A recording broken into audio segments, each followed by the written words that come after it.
Hi, my name is Shanna Schwartz, and I work with the Teachers College Reading and Writing Project. Today, I'm coming to you with a tip about a way that we can pull our families together in this difficult time where we're missing each other so much. At NPR, there's a project called StoryCorps, which is a beautiful project that records the lives of everyday people, interviewing their friends, their family, and their colleagues. And this is something that we can do with our children as well. As we're missing our grandparents and our distant relatives, we can invite our children to take a little time to have a conversation with those people and maybe even record it so that they can learn a little bit about those people's lives. So often, our elder family members spend their time listening to children and listening to all that they want to share. And this will be a beautiful opportunity for your child to do some listening too. I'm suggesting three ways that these interviews might go. Number one, the child might ask about their family and what they might want to know about the family history. Number two, they might ask about the time and place that these relatives grew up in, kind of contrasting and understanding the relationship between now and then. And thirdly, they might talk to their relatives thinking about a time when their relatives lived through a difficult time, just like the one we're living through now.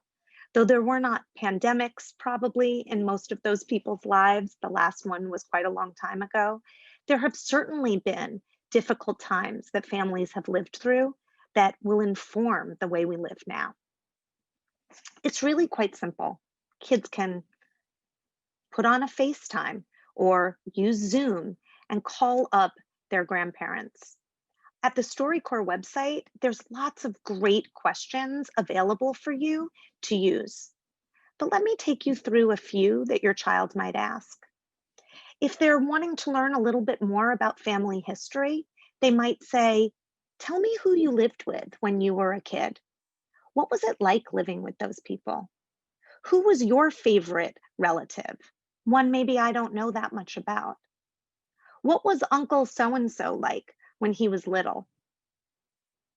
If your child is choosing to ask questions about time and place, then they might ask some questions like, "Where did you grow up? What was it like there? What was school like back then? Was it like it is for me now? How did you get to school and get home?" They might ask questions about how they filled their days and what their hobbies were as children. Many times children are really surprised to hear that grandma and grandpa or great aunt Sylvia did lots of mischievous things as a child.